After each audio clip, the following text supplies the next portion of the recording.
Face wash, ये कोई cosmetic नहीं, आयुर्वेदिक औषधि है।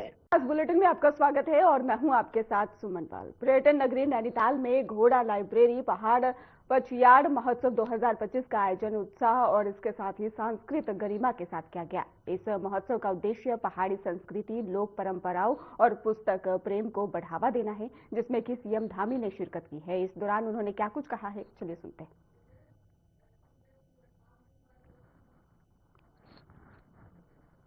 बारिश रुक गई और सूरज निकल गया।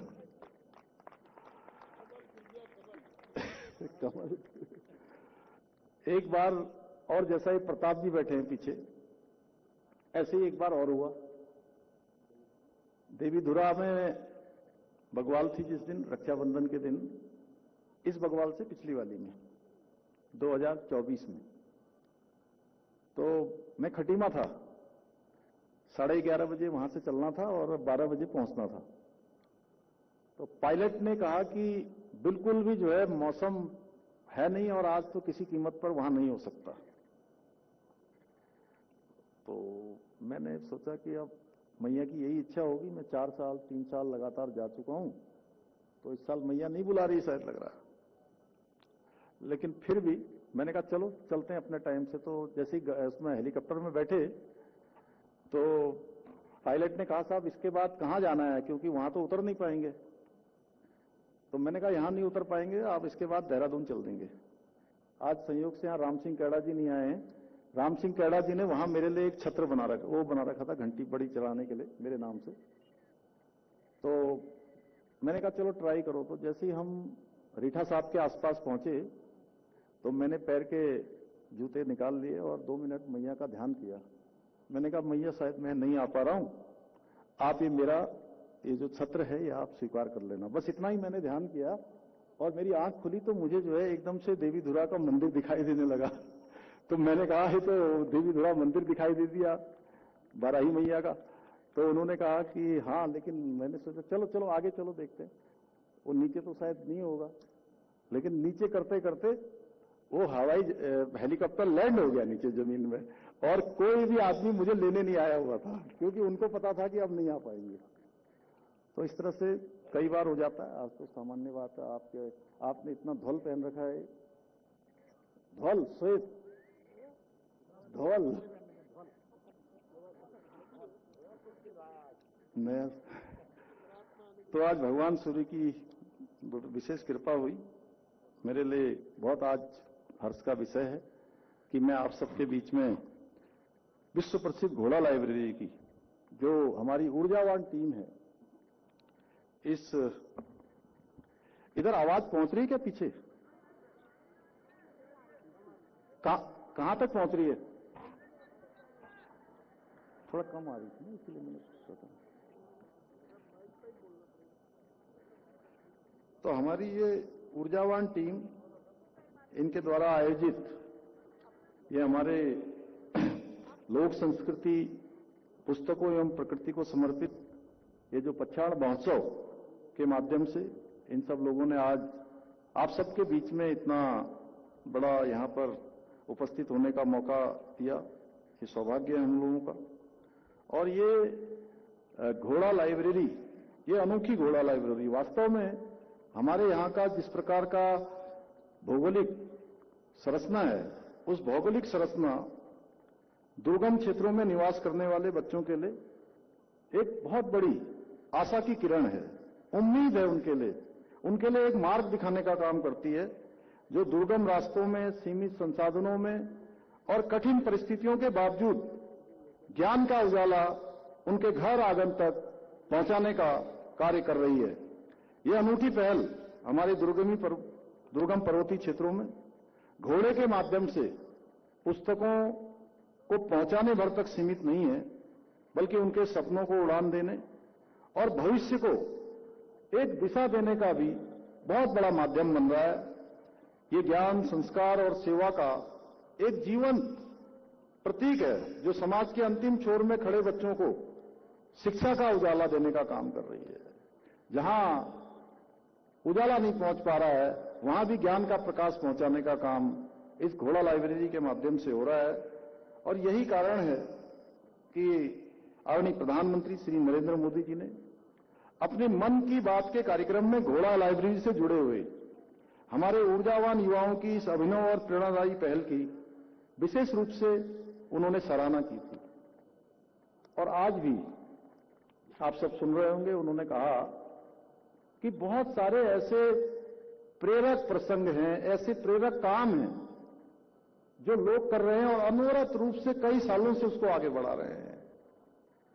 मैं प्रधानमंत्री जी का धन्यवाद करता हूं, आप सबकी तरफ से, उत्तराखंड वासियों की तरफ से उनका बहुत आभार व्यक्त करता हूं कि उन्होंने हमारे उत्तराखंड से जुड़े हुए अनेक ऐसे इस प्रकार के प्रेरक प्रसंगों को, हमारे यहाँ के नवाचारों को, हमारे यहाँ की मातृशक्ति के द्वारा, युवाओं के द्वारा जो काम किए जा रहे हैं, उन सभी को किसी न किसी माध्यम से अपनी मन की बात के कार्यक्रम से माध्यम से देश और दुनिया को बताने का काम किया है, देश और दुनिया के सामने ले जाने का काम किया है।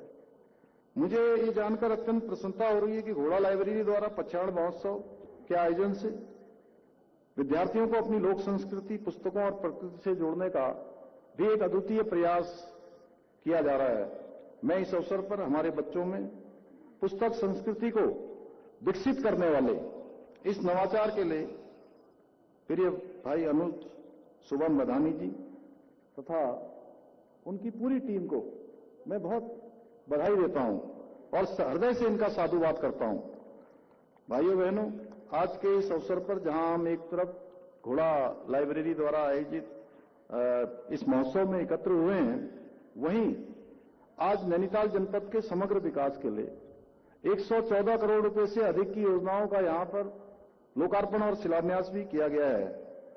मुझे पूरा विश्वास है कि ये सभी परियोजनाएं इस क्षेत्र में आधारभूत सुविधाओं को और अधिक अच्छा बनाने में, उनको मजबूत बनाने में बहुत सहायक सिद्ध होंगी। भाइयों बहनों, आज आदरणीय प्रधानमंत्री श्री नरेंद्र मोदी जी के कुशल नेतृत्व में और उनके मार्गदर्शन में हमारा राज्य भी विकास के अनेक नए कीर्तिमान स्थापित कर रहा है। विकास के हों, समृद्धि के हों, नवाचारों के हों, अनेक निर्णय लेने हों, जहां एक ओर आज हम शहरों से लेकर सुदूरवर्ती पर्वतीय क्षेत्रों तक सड़क, शिक्षा, स्वास्थ्य, पेयजल सहित सभी महत्वपूर्ण क्षेत्रों में इंफ्रास्ट्रक्चर को मजबूत करने पर काम कर रहे हैं। वहीं हम राज्य की जो समृद्ध सांस्कृतिक विरासत है, उस विरासत के संरक्षण और संवर्धन की दिशा में भी काम कर रहे हैं।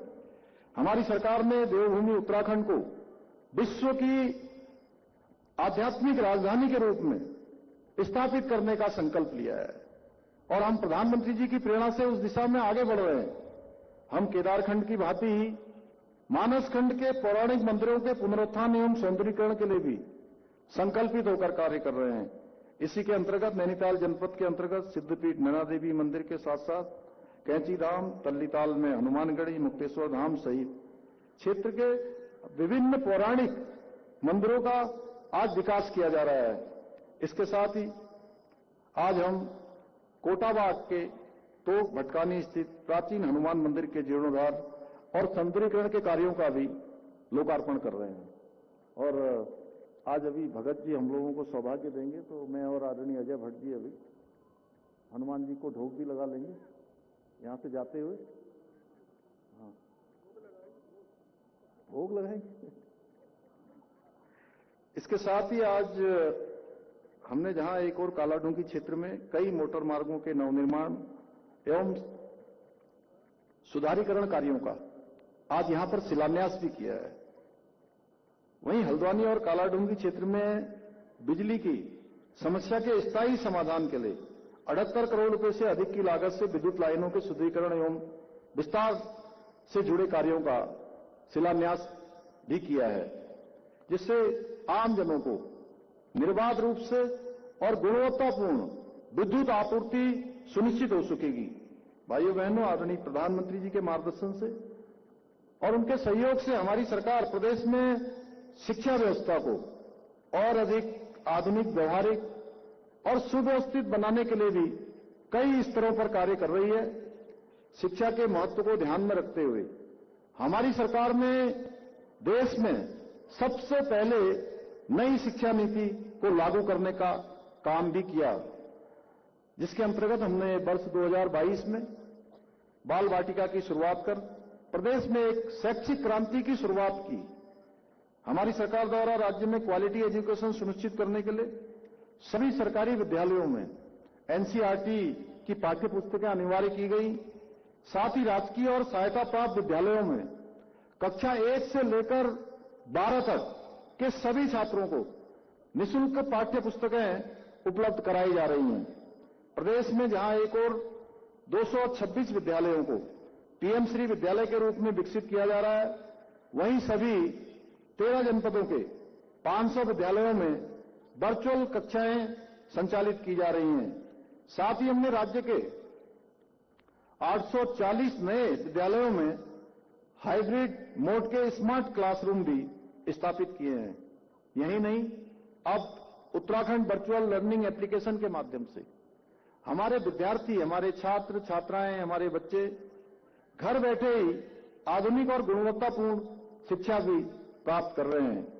इससे बच्चे तुरंत फीडबैक प्राप्त कर अपना स्वयं का मूल्यांकन भी कर पा रहे हैं कि हमने कितनी तरीके से पढ़ाई की है, कितना हमको और तैयारी करनी है। एक अच्छा मूल्यांकन भी हो रहा है, जिससे उनको ज्ञात हो जाता है कि किस विषय में उनको और अधिक कितनी मेहनत करनी है। इसके साथ ही हम राज्य में दूरस्थ क्षेत्रों तक बच्चों को ऑनलाइन शिक्षा उपलब्ध कराने के लिए 5 पीएम ई विद्या चैनल भी संचालित कर रहे हैं। हम जहां एक और उत्तराखंड के सरकारी और अशासकीय स्कूलों के 6वीं से लेकर 12वीं तक के मेधावी छात्र छात्राओं को मुख्यमंत्री मेधावी छात्र प्रोत्साहन योजना के माध्यम से प्रत्येक माह छात्रवृत्ति भी प्रदान कर रहे हैं, जिससे उनको अपने पठन पाठन के लिए प्रोत्साहन मिले, वो आगे बढ़ें और शिक्षा में उनकी रुचि बनी रहे। वहीं हमने राज्य में बच्चों के व्यक्तित्व विकास के लिए प्रदेश के प्रत्येक विकासखंड के 10वीं और 12वीं के बच्चों को पूरे भारत भ्रमण पर भेजने की शुरुआत भी की है। पिछले वर्ष भी बड़ी संख्या में हमारे बच्चे गए थे, इस वर्ष भी गए हैं। मुझे लगता है हमारे इस ब्लॉक से भी गए होंगे। प्रदेश के सभी ब्लॉकों से बच्चे भारत भ्रमण पर जा रहे हैं, जिससे उनका एक अच्छा उनको एक्सपोजर मिल रहा है। अनेक अनेक बड़े बड़े संस्थानों को देखने का अवसर मिल रहा है। अनेक अनेक जो बड़े बड़े अवस्थापना बनी है देश के अंदर, उनसे सीखने का अवसर मिल रहा है। अनेक लोगों से मिलने का अवसर प्राप्त हो रहा है। इतना ही नहीं, राज्य के माध्यमिक विद्यालयों में हमने 8 ट्रेड्स में व्यावसायिक शिक्षा भी प्रारंभ की गई है, जिससे 42,000 से अधिक छात्र छात्राएं कौशल आधारित शिक्षा से लाभान्वित भी हो रहे हैं।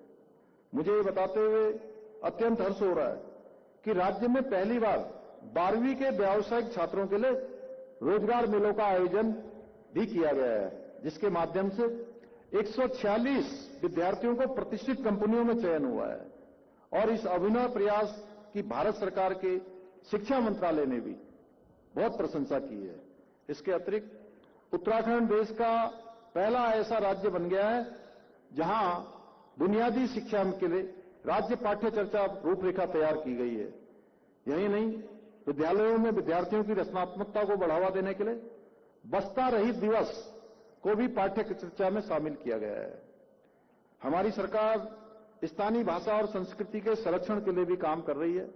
गढ़वाली, कुमाऊनी, जौनसारी भाषाओं में भी पुस्तकें तैयार की गई हैं। इसके साथ ही थारू, बॉक्सा, रवाल्टी भाषाओं में शब्दकोश भी बनाए जा रहे हैं।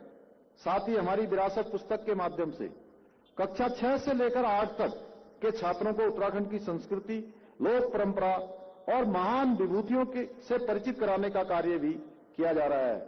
इतना ही नहीं, बच्चों में कौशल, उद्यमता, भारतीय ज्ञान परंपरा को विकसित करने के लिए कौशलम कार्यक्रम भी प्रारंभ किया गया है।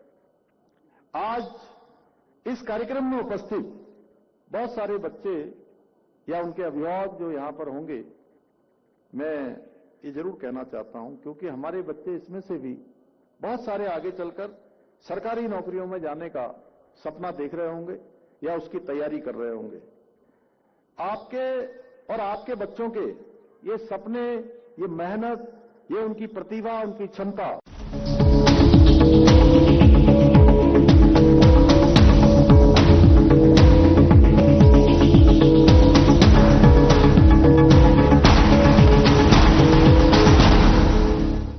क्या आप दुबले पतले कमजोर हैं, आपकी सेहत नहीं बनती? भूख कम लगती है, वजन नहीं बढ़ता? दरअसल मेन बात खाना पीना खाना नहीं है, मेन बात है खाया पिया लगना। और अगर खाया पिया लगेगा ही नहीं तो आपकी सेहत बनेगी कैसे? इसलिए हमारी संस्था सन्यासी आयुर्वेदा ने एक ऐसी दवा का निर्माण किया है जो कि आपके लिवर, आपके पाचन तंत्र को दुरुस्त करने का काम करती है, ताकि आप जो भी खाएं उसका पूरे का पूरा निचोड़ आपके शरीर को लगे, आपकी भूख बढ़े, खाया पिया सही से लगे, नया खून बने, हड्डियों में जान आए, वजन बढ़े और आप मोटे तगड़े खूबसूरत पर्सनैलिटी के मालिक बन जाए। सिर्फ 655 रुपए की पूरे 1 महीने की दवा होती है और आप इसे घर बैठे 01145454545 पर फोन करके दवा मंगवा सकते हैं।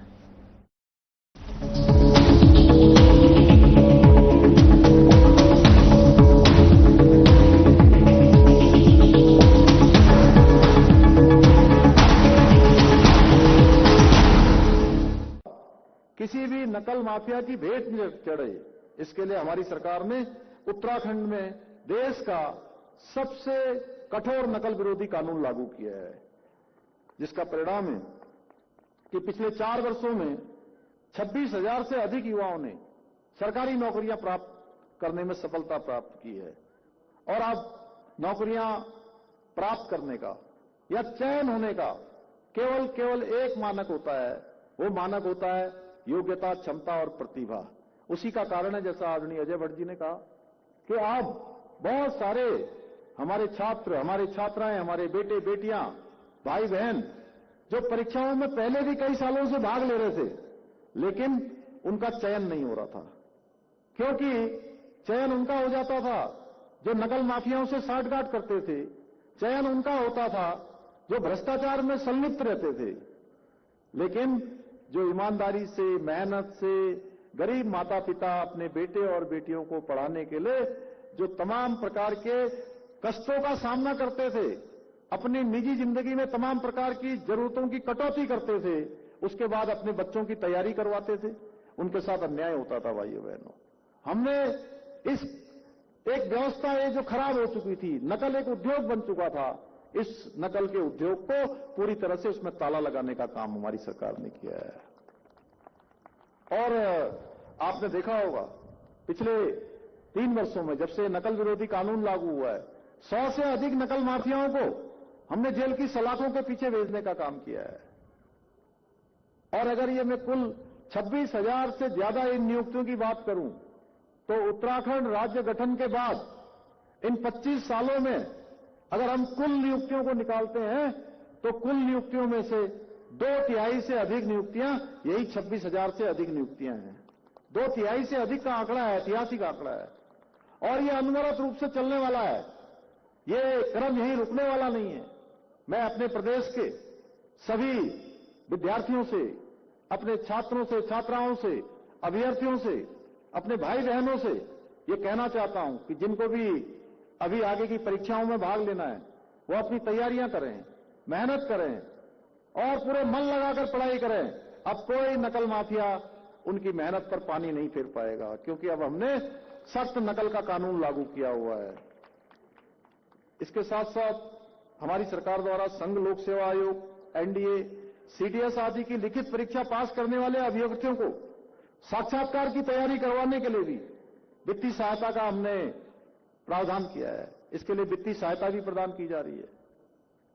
आज के अवसर पर मैं सभी विद्यार्थियों से भी आग्रह करना चाहता हूं कि आप पुस्तकों को केवल परीक्षा तक सीमित न रखें, बल्कि उन्हें अपने जीवन का अभिन्न हिस्सा बनाएं।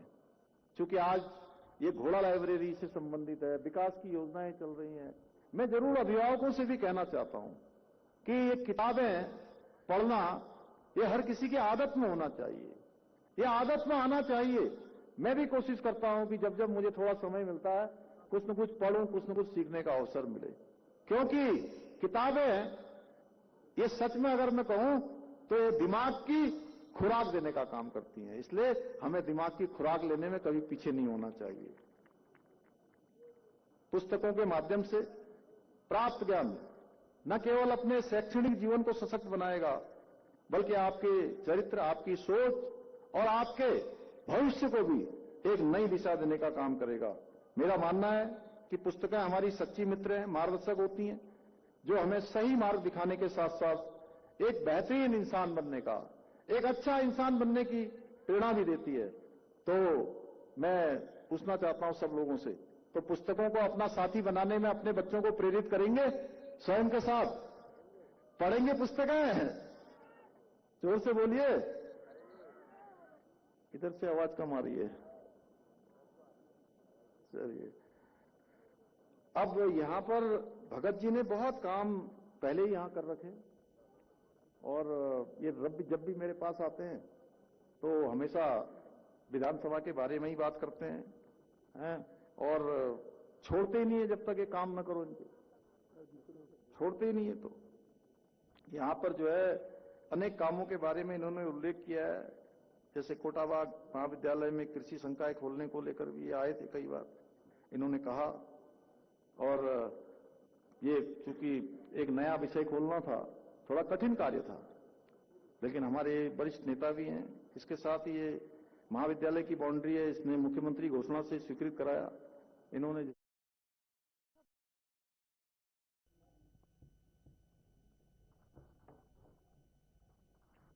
हरिद्वार के श्यामपुर चिड़ियापुर क्षेत्र में ओवरलोड वाहनों का खुला आतंक देखने को मिल रहा है। आपको बता दें कि दिन और रात नियमों को रोनते वाहन सड़क सुरक्षा के लिए खतरा बने हुए हैं, और मौके पर पहुंची टीम ने ट्रैक्टर ट्रॉली से लेकर 10 चक्का ट्रकों को ही ओवरलोड पाया है। वहीं पर क्षेत्रवासियों का आरोप है कि परिवहन विभाग की मॉनिटरिंग पूरी तरह से फेल है, और इसी लापरवाही के चलते ही ओवरलोड वाहन बेखौफ सड़कों पर दौड़ रहे हैं। स्थानीय लोगों का कहना है कि बीते दिनों में ही सड़क हादसों में इजाफा देखने को मिल रहा है, और इसके साथ ही लेकिन ये धड़ल्ले से दौड़ते ओवरलोड वाहन परिवहन विभाग पर गंभीर सवाल खड़े कर रहे हैं।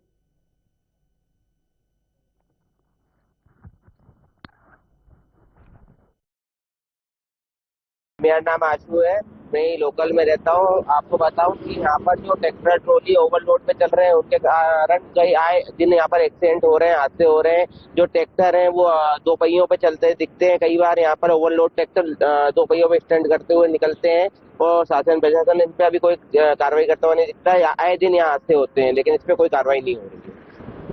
जिला प्रशासन से यही अपील है कि यहाँ जो ये ट्रैक्टर ट्रॉली और डंपर जो ओवरलोड चल रहे हैं, इन पर कार्रवाई की जाए। खदान जो यहाँ पर वो चल रहे हैं, आए दिन भू माफियाओं का काम चल रहा है, उस पर बंद कराया जाए, ओवरलोडिंग बंद कराई जाए। में लगातार ओवरलोड वाहनों का जो खेल है वो जारी है। कहीं ना कहीं जो मौत का आंकड़ा है ओवरलोड ट्रक और डंपरों की वजह से वो भी बढ़ता नजर आ रहा है। इस वक्त मैं मौजूद हूँ लाल ढांग तिराहे पर, जिसे गैंडी खाता के नाम से जाना जाता है। यहाँ पर वन विभाग की भी गाड़ियां चलती हैं। आपको बता दें कि यहाँ पर लगातार जो खनन की गाड़ियां हैं उनकी ओवरलोडिंग देखी गई है। शिकायतों की माने तो यहाँ के लोगों का कहना है कि यहाँ लगातार जो विभागीय गाड़ी है या खनन की क्रशर की गाड़ियां हैं, ओवरलोडिंग गाड़ियां हैं, उनसे यहाँ के लोग त्रस्त हैं, क्योंकि कभी भी किसी भी तरह की हानि यहाँ पर लगातार बनी रहती है। आपको बता दें कि जो विभाग है वो इस पर किस तरह की कार्रवाई करेगा। आपको बताएं कि देखिए मेरे पीछे खुद आप ओवरलोड वाहनों को देख सकते हैं।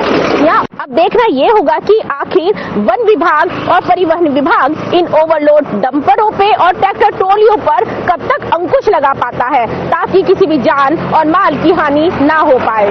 अपने सहयोगी के साथ मैं रश्मि कश्यप।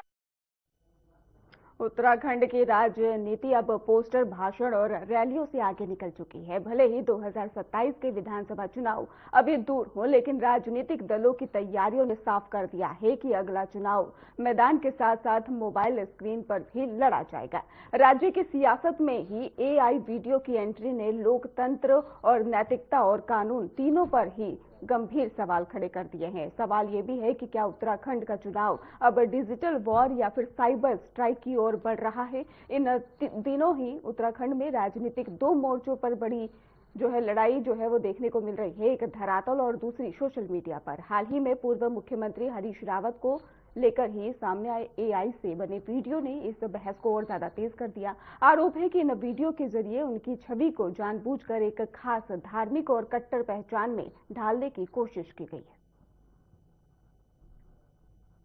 सोशल मीडिया का, क्योंकि इस समय बहुत आगे हमारी टेक्नोलॉजी निकल चुकी है और चुनाव सोशल मीडिया पर भी कहीं ना कहीं प्रभाव डालते हैं। और जो सोशल मीडिया के ऊपर जब हम चीजें डालने का काम करते हैं अपने फेसबुक के माध्यम से और मोबाइल के माध्यम से, हम इन चीजों को जब डालते हैं तो कहीं ना कहीं जनता के ऊपर हमारी बातों का असर पड़ता है। पर चुनाव इससे अलग है। चुनाव में हम लोगों के बीच में जाते हैं, चुनाव का एक कार्य करने की अपनी एक अलग सीमा है और लोगों तक पहुंचते हैं हम। एआई और या सोशल मीडिया केवल हमारी उन योजनाओं को या हमारी बातों को या हमारे द्वारा कही गई जो सामाजिक और राजनीतिक तौर पर कहे हुए हमारे जो शब्द है वो लोगों तक कितनी जल्दी पहुंचते हैं, ये एक अलग हमारा तारतम्य है। और टेक्नोलॉजी जो है बहुत आगे निकल चुकी है, हर एक के हाथ में मोबाइल होता है। पर चुनाव देखिए 2027 अब ज़्यादा दूर नहीं है और उत्तराखंड में जिस तरह के चुनावी सरगर्मियां तेज हो गई हैं उसको देख करके लगता है कि राजनीतिक दल कोई भी कोर कसर नहीं छोड़ेंगे। 10 साल से सत्ता से दूर कांग्रेस सत्ता में पहुंचने के लिए ललायित है, वो तमाम प्रयास कर रही है। लेकिन आर्टिफिशियल इंटेलिजेंस का जो उपयोग अब उत्तराखंड की राजनीति में होने लगा है उससे बहुत ज़्यादा नकारात्मक प्रभाव अब आने वाले समय में उभर करके आएंगे।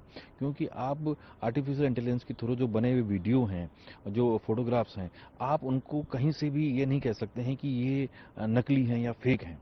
क्यों? और दूसरा ये है कि उनको नकली या फेक जो बनाने कौन बताएगा उनको जा करके। तो ऐसे में जो चीज़ें जनता के बीच में जाएंगी वो एक नैरेटिव क्रिएट करेंगी। और राजनीति में सत्य या असत्य से परे नैरेटिव का खेल होता है, नैरेटिव महत्वपूर्ण होता है। जिसके पक्ष में नैरेटिव होगा चुनाव उसी के पक्ष में जाता है, जिसके खिलाफ नैरेटिव होगा वो सत्ता से दूर हो जाता है। ये एक तरह से बहुत ही मुश्किल है। हाँ, लेकिन अगर आपका कोई डीफेक बनाता है या किसी को पब्लिकली डिफेम करता है तो उसके लिए बाकायदा जो नए कानून बनाए हैं, बीएनएस में सेक्शंस हैं 353, 336, 356 डेफेमेशन का। फ्रोजरी में अगर आप किसी की फोटो मॉफ करते हैं या इम्पर्सोनेट करते हैं तो ये सेक्शंस लगाते हैं। और आईटी एक्ट में भी 2018 में अमेंडमेंट हुआ है, ट्रेसेबिलिटी का एक कॉन्सेप्ट आया है। अगर डीफेक किसी ने बनाया है तो हम उसको ट्रेस करते हैं, हम सहयोग पोर्टल के माध्यम से उस वीडियो को डाउन करवाते हैं और साइमल्टेनियसली उस जो भी आदमी या पर्सन उस चीज को बनाता है उस पर कार्रवाई करी जाती है। देखिए, जो तकनीक होती है वो बेहद महत्वपूर्ण होती है और अगर हम डिजिटल इंडिया की बात करते हैं तो निश्चित तौर पर आज की तारीख में एआई बहुत महत्वपूर्ण है। अब एआई से बहुत कुछ किया जा सकता है सकारात्मक रूप से, मगर अगर उसका नकारात्मक पहलू इस्तेमाल होता है तो वो दुखदायी होगा। क्योंकि जो धरातल पे मुद्दे हैं उन मुद्दों पे हावी करने के लिए भारतीय जनता पार्टी जो सत्ता में है वो अवश्य एआई का इस्तेमाल करके लोगों को भ्रमित करने की कोशिश करेगी। लेकिन जिस व्यक्ति के पेट में खाना नहीं, जिसके बच्चे के पास नौकरी नहीं, जहां कानून व्यवस्था ध्वस्त हो रखी है, जहां महिलाओं को सुरक्षा नहीं, वो वाले सवाल भी कहीं ना कहीं बहुत महत्वपूर्ण रहेंगे। और अगर आप दोनों जो राष्ट्रीय पार्टियां हैं, जो मेन प्लेयर्स होते हैं, उनको देखेंगे तो भाजपा जरूर एआई के माध्यम से लोगों के मन में ये प्रभाव डालने की कोशिश करेगी कि बहुत सारा काम हो रहा है, या यूं कहूं कि वो बहुत सारा काम उनका हिंदू मुसलमान के एंगल पे जाएगा। फिलहाल खास बुलेटिन में बस इतना ही। आगे की खबरों के लिए आप देखते रहिए हमारे चैनल। धन्यवाद।